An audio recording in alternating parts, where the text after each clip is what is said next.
How you doing, guys? Chris here. So this is from Drone Maniacs. This is their July contest winner box, and I won. So this is going to be pretty cool. They gave me a little heads up. It's going to be a Transtec HD frame. So we're going to open it up and see what we got. All right, so what we had here in the box was the Drone Maniacs drone holder. So we're definitely going to make good use of that.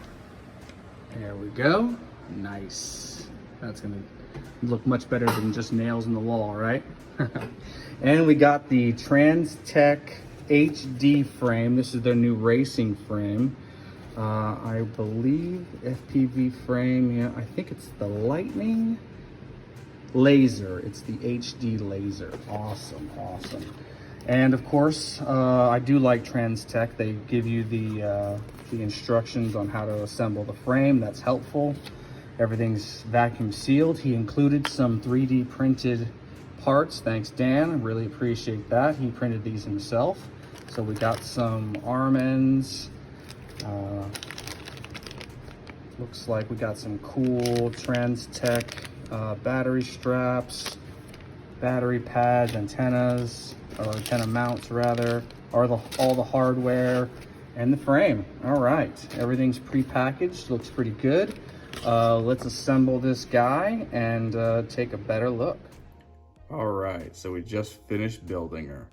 Let's take a look at what we got. Here's the frame. Looks pretty good.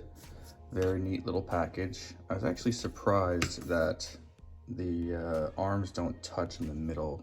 It's been the kind of the common trend for, you know, stabilization and whatnot, you know, to have the arms touch in the middle so they stabilize each other, but they went with the 2-screw design, so it's fine. It's actually a little heavier than I thought it would be for a racing frame, maybe because of these taller standoffs. I actually cut the antenna holder because I'm going to fly it with a Vista as opposed to a full-sized air unit, so I don't need 2 antennas, just the one.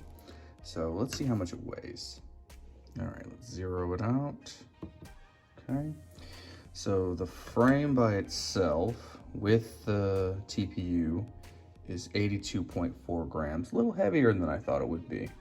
And then with the arm protectors that Dan printed for me, it'll be 91.1 grams. So now we have a choice. Motors, so we can go light. I've got some the Hyperlight team motors, which are 27.7 grams, and I think this is a 22.5, 2206 or 2205. Yeah, that's what it is. It's a 2205.5. It's a much lighter motor, not as powerful, but I do like light.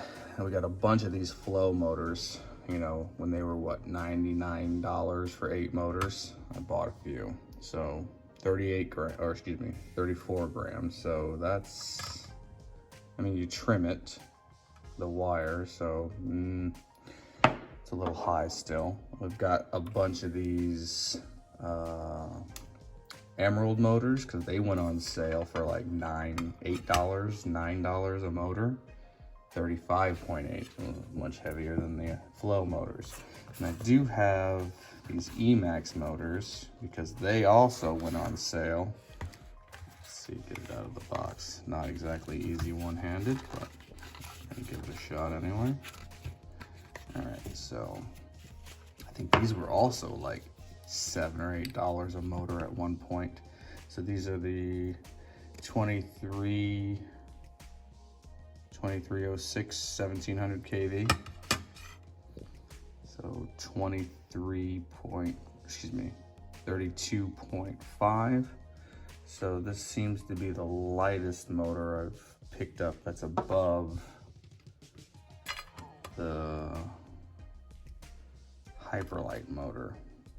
All right, we got a choice to make. We go with Hyperlight, we go with light, or we go with heavy.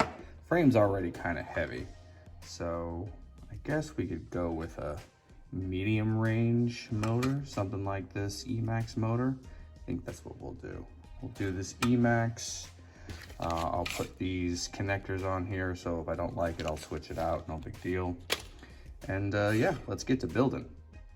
Stay tuned for part 2 where we assemble and fly this beast. Thanks for watching.